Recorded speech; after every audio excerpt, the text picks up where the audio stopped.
We have one individual receiving the Distinguished Alumni Award this morning. The DAA is the highest honor that the Alumni Association bestows upon graduates of Northern Michigan University. Candidates for this award are outstanding in their profession and have made significant contributions to society or to their profession.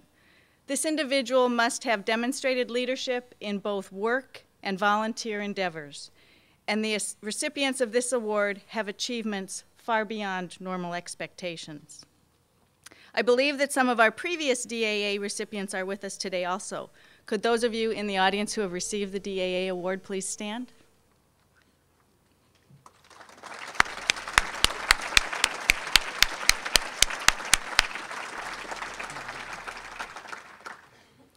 This morning's honoree is the 125th individual in the history of the university to receive this designation. The next time anyone in this room gets overwhelmed thinking about what is ahead of them on any given day, consider this: 12,400 American and foreign national employees, 50 embassies and consulates spread across thousands of miles, a $236 million budget. And that's even before you get into the issues: natural disasters, narco-terrorism, hyperinflationary economies, and presidential and dignitary visits. Well, that is any given day in the life of our alumnus, Brian Majewski, who is this year's Distinguished Alumni Awardee. Brian is a career member of the Senior Foreign Service with the rank of counselor. He served with 8 embassies before becoming the executive director of the Bureau of Western Hemisphere Affairs, a position he has held since 2009. He is directly responsible for the delivery of all management services, guidance, planning, budget, human resources, information technology, and regional support for those 12,000 folks and 50 embassies that I mentioned a moment ago. He is the recipient of numerous governmental awards, including the department's Superior Honor Award, 4 Meritorious Honor Awards, and a Special Act and Service Award.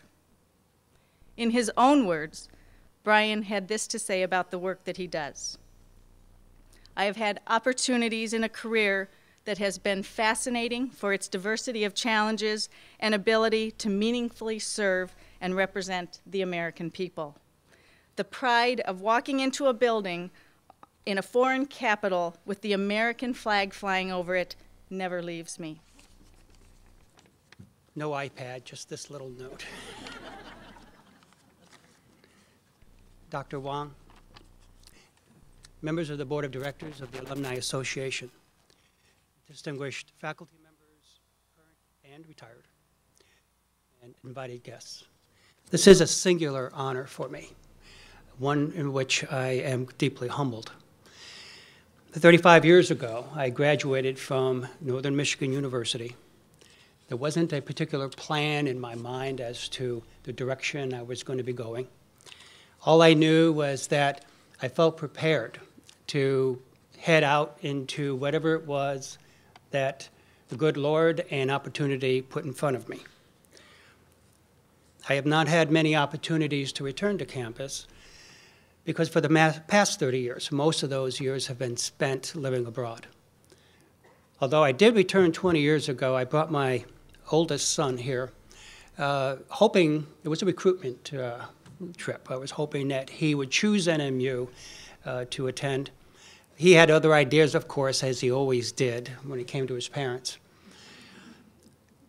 But this was, for us, for Susan and myself, our first home. We came to NMU, we came to Marquette shortly after we were married, and our oldest son was born here. And Marquette and NMU provided for us a tremendous learning environment.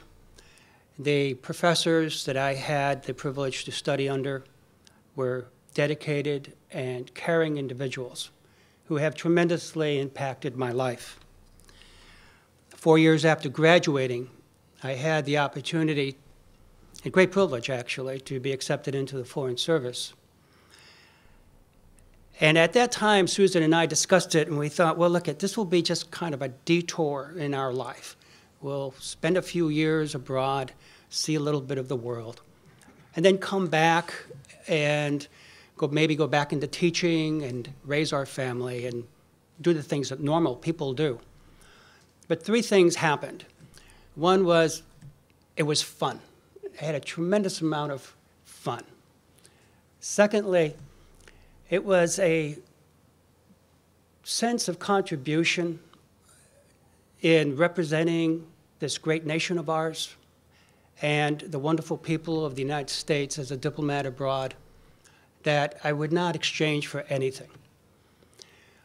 And then thirdly, it had to do with the great success that I was realizing in my career. And for whatever reason, and I credit many things for that, my time here at NMU the most, I had the opportunity to see advances in my career that far surpassed many of the individuals who had backgrounds in far more prestigious universities and Ivy League backgrounds than I did. In fact, I remember a time when, back in 2003, then Secretary Rumsfeld of the Department of Defense had put together a blue ribbon committee to travel back to Baghdad to assess the advancement of the coalition authority under Ambassador Bremer at the time. And the Department of Defense asked the Secretary of State to send 3 officers on this committee. And I was asked to participate. And at the very first meeting at the Pentagon, the Chief of Staff for Secretary Rumsfeld came over to me, put out his hand, firm handshake, shook it, introduced himself, and said, "And where did you go to school?" And I looked him in the eye and I said, "Northern Michigan University." And I could see, it just quite wasn't computing with him. The Foreign Service is, for the most part, still a fairly elite organization. The bios that you read for people who have been fortunate enough to aspire and reach the levels of senior management that I have usually read from very prestigious and Ivy League schools. I'm proud of the fact that my bio says that I graduated with a degree in philosophy from Northern Michigan University. The junior officers that I mentor, I point to the fact that what Northern Michigan did for me and my professors in philosophy primarily was to provide for me a sense of critical thinking, the ability to have good judgment, to express myself orally and in writing in very clear and precise terms, to be a good and active listener so that I understood all sides of an argument, and to take it apart and put it back together again. I've been very fortunate in my career, but I credit the fact that I've had people like Professor Jim Green, who is here with me, and Don Drosbach and Professor Cooper, who instilled those qualities and those abilities in me as an undergraduate student. We used to joke back then, what do you do with a degree in philosophy? I forget what the cost of a cup of coffee was, but it was something like, well, that degree and 25 cents or 50 cents will get you a cup of coffee. Well, actually, the answer to that question is you can do anything.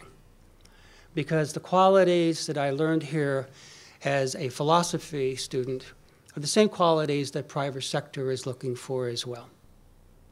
And so I am very privileged and very honored to stand before you to represent all of those who have been philosophy students down through the years here at Northern Michigan University, and to be honored to be counted among those who have also been honored with this Distinguished Honor Award.